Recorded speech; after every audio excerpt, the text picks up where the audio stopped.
जय हिंद मित्रांनो, स्वागत आहे आपलं द गुज यूट्यूब चॅनलवर। मित्रांनो, शिक्षक भरती बघा वेगवेगळ्या ज्या सध्या बघा याद्या लागल्या आहेत, त्यापैकी महत्त्वाची जी फर्स्ट यादी होती, तर त्या फर्स्ट यादीमध्ये जवळपास सर्वच उमेदवार त्या ठिकाणी नियुक्त झाले आहेत। त्याच्यामध्ये फक्त जो विषय होता तो रयत शिक्षण संस्थेसंदर्भात होता।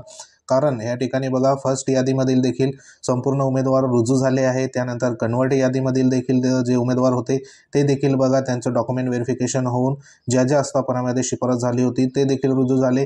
त्यानंतर आता विथ इंटरव्ह्यूचा जो यादी आहे, तर त्या यादीमधले देखील बघा आता काही अंशी त्या ठिकाणी जे काही इंटरव्ह्यू आहे तर ते देखील बघा सुरुवात झाली आहे। पण महत्त्वाचा जो प्रश्न होता तो म्हणजे रयत शिक्षण संस्थेसंदर्भात।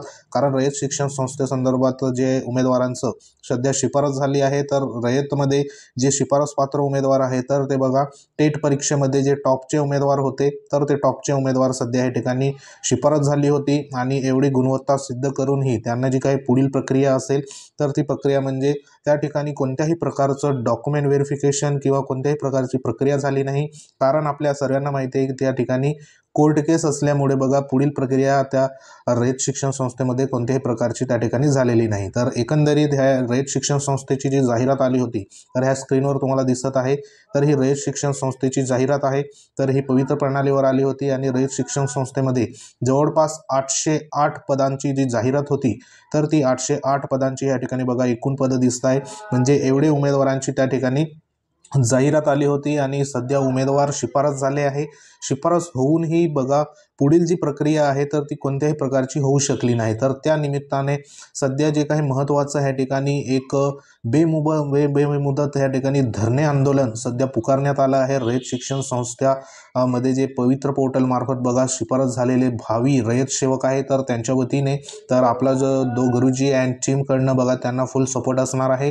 कारण या ठिकाणी बघा जे उमेदवार सध्या फर्स्ट यादीमध्ये शिफारस झाले, बाकीच्यांच्या 4-4, 5-5 बघा जे काही पेमेंट असेल, मानधन असेल ते देखील त्या ठिकाणी मिळून गेलं आहे। पण रयत जे काही सेवक असेल त्यांची शिफारस होऊनही देखील त्यांचं अजून जे प्राथमिक जी काही डॉक्युमेंट व्हेरिफिकेशन असेल तर ते देखील सध्या त्या ठिकाणी पूर्ण झालं नाही।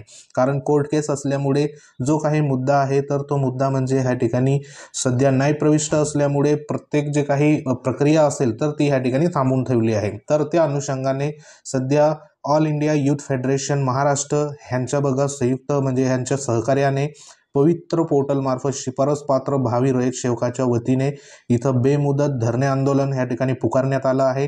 आणि हे धरणे आंदोलन कधी असणार आहे, तर ह्या ठिकाणी जी डेट आहे तर ती 13 ऑगस्ट 2024 पासून बेमुदत धरणे आंदोलन सध्या पुकारण्यात आलं आहे। ठिकाण जे असणार आहे तर ते आंदोलनाचे ठिकाण तुम्ही बघू शकता की शिक्षण आयुक्त कार्यालय मध्यवर्ती इमारत पुणे ह्या ठिकाणी सध्या धरणे आंदोलन असणार आहे। आणि ह्या आंदोलनामध्ये सध्या ज्या मागण्या आहे रयत सेवकामध्ये ज्याची शिफारस झालेली आहे रयत शिक्षण संस्थेमध्ये, तर त्या उमेदवारांची ह्या ठिकाणी बघा ज्या मागण्या आहे तर त्या मागण्या म्हणजे फक्त 3 मागण्या इथं म्हणजे देण्यात आल्या आहे।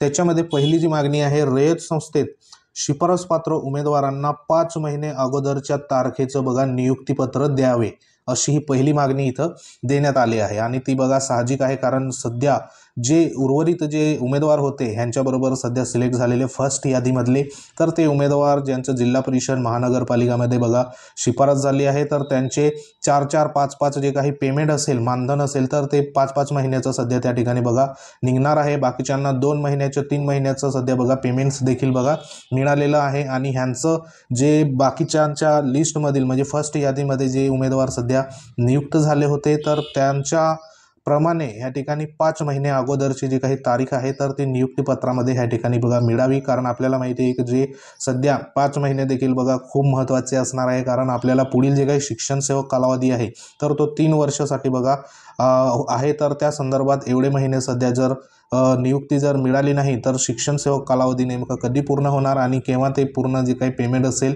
अप्रूव्हल वगैरे तर ते केव्हा होणार। त्यासाठी इथं पहिली जी मागणी आहे तर ती म्हणजे 5 महिने अगोदरच्या तारखेपासून बघा नियुक्तीपत्र द्यावे, अशी पहिली मागणी करण्यात आली आहे।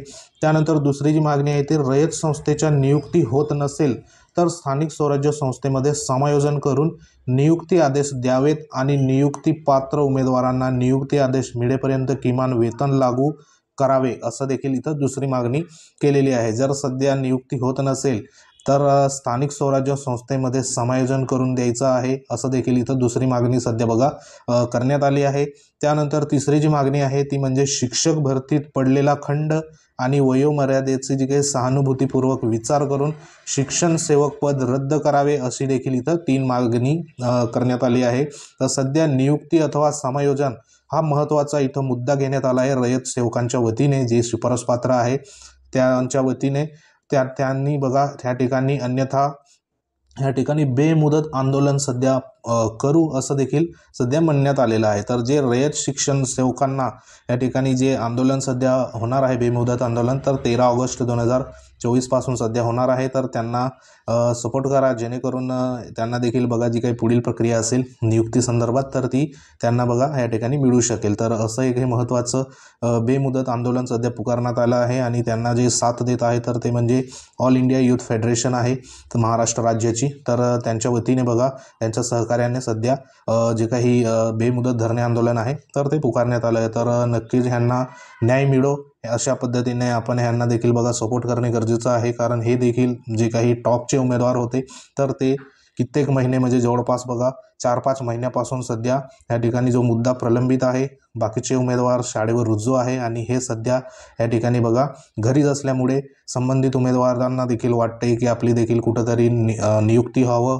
किंवा नियुक्ती जर नाही होत असेल तर संबंधित स्थानिक स्वराज्य संस्थेमध्ये समायोजन व्हावं, अशा देखील इथं मागण्या ह्या करण्यात आल्या आहेत. तर जवळपास जे आंदोलन असणार आहे तर ते 13 तारखेला या ठिकाणी असणार आहे. तर अशी एक महत्त्वाचं सध्या बघा एक अपडेट होती. तर ह्यांना नक्कीच सपोर्ट करा, जेणेकरून रयत शिक्षण संस्थेमध्ये सध्या जे शिफारसपात्र उमेदवार आहे तर त्यांना बघा न्याय जो आहे तो योग्य वेळेला लवकरात लवकर मिळो, ही जी एक अपेक्षा व्यक्त करतो आणि ह्यांना पुढील वाटचालीसाठी शुभेच्छा मी देत असतो. तर असं एक महत्त्वाची अपडेट होती.